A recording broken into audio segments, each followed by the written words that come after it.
Hello, ladies and gentlemen, it is I, Hyzenthlay, and welcome back to Hyzenthlay's Guide to Advanced Zeta, Part 2, the TR-2s. First things first, this video is going to be a lot shorter. There are only 3 mobile suits to cover, and I've decided to get rid of the personal opinions section. At the very least, personal opinions for each individual mobile suit. I've decided to add my personal opinions to the addendum section. So, without further ado, let us get into it. Starting off with the YRMS-106 Hyzak pre-production type. The Hyzak pre-production type was a version of the RMS-106 Hyzak, made shortly before its mass production. Its external appearance resembled that of the famous MS-06 Zaku-2, because Anaheim Electronics, the manufacturer of the Hyzak, absorbed Zeonic Company, Zeon's major mobile suit manufacturer during the One-Year War. As such, the unit's internal structure, outward appearance, reliability, and ease of production was pretty much the same as the Zaku-2. The Hyzak pre-production type had a beam weapon-capable generator, a linear seat, and a panoramic monitor. It carried an early version of the Hyzak's beam rifle that made use of parts from the Hazel's XBR-type beam rifle. Thus, it has an XBR-type double E-cap holder on its left elbow. As opposed to the final model, the pre-production type was armored with Luna Titanium alloy, aka Gundanium. The standard Hyzak entered service with the Earth Federation forces in UC-0084, and the pre-production type was assigned to the Titan's test team in 0085 to evaluate whether or not it would be adopted en masse by the Titans as well. Initially, the Titans test team were revolted by having to pilot a Zaku-type mobile suit, but given the still burgeoning nature of the Titans as an organization, most managed to push past this revulsion, or were forced to. Much like its predecessor, the Zaku-2, the Hyzak pre-production type's first sortie would be an infamous one, to say the least.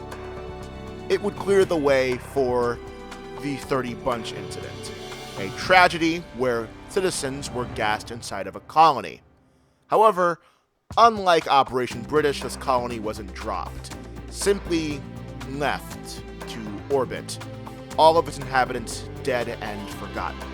Regardless of the true nature of its first mission, the Hyzak pre-production type would defend this innocuous cargo ship and return to the Aswan almost completely undamaged.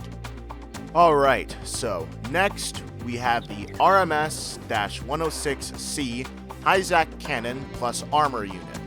The RMS-6C Hyzak Cannon was a result of the RMS-106 Hyzak's fatal flaw, its incredibly weak generator, which rendered it unable to use multiple beam weapons at the same time, practically rendering it useless on the Grips-era battlefield. However, all the way from its early design stages, the Hyzak was designed to provide operational flexibility through modular replacement, similar to the Hazel series. One of the option equipment kits developed for it was the Cannon Pack, which was previously tested on the RGM-79SR Gym Sniper 3 Middle Range Support Unit.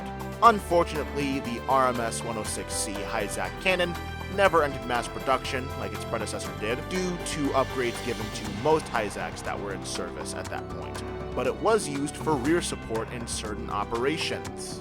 Next is the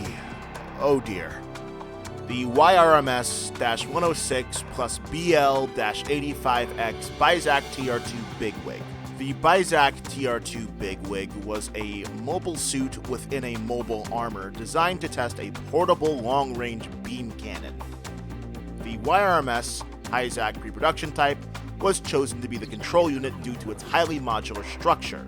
The Bigwig was equipped with a second Hyzak torso in order to help power its beam cannon. It had 2 shields with built-in attitude control verniers, one of which served as a guard when the beam cannon was deployed. The thruster units on its legs were independent units, each containing a thermonuclear reactor, thrusters, propellant tanks, stabilizing claws, and landing gear. The generators powering these thruster units were similar to those used in the booster pods of the RX-121 Gundam TR-1 Hazel and RMS-117 Garibaldi Beta with high mobility unit. The Bigwig was a cumbersome, clunky thing that entered service not too long after the Hyzak pre-production type. While it was an incredibly powerful long-range weapons platform, it would suffer from sighting errors, critical system failures, and a lack of overall mobility. Welcome, ladies and gentlemen, to the addendum section.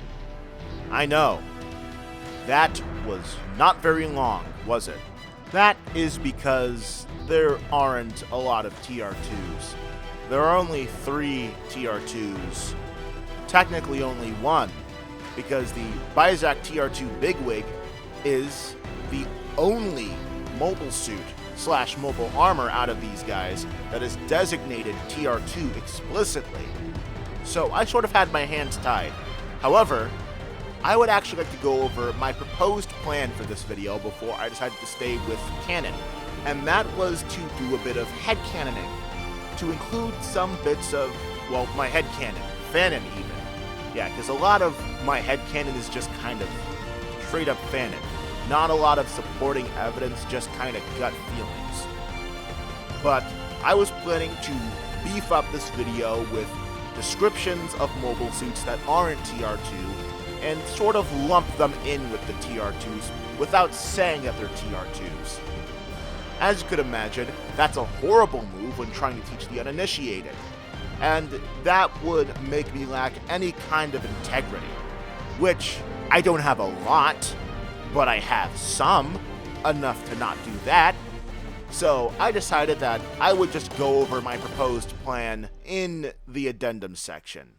So my proposed plan was to go with my canon fanon thing that I do with almost every TR Advanced Zeta based fan project that I do, and lump the Advanced Garibaldi Beta High Mobility Unit, Hyzak Venargand, Hyzak Icarus Unit, all of the Black Hairs Hyzaks, and the Black Hairs Advanced Garibaldi in with the TR-2s.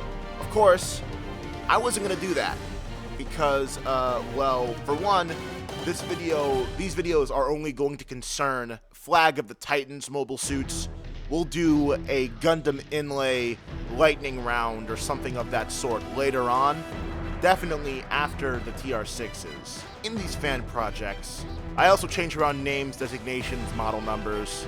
For example, the Hyzak pre-production type, I call it the RX-106 TR-2 Byzak.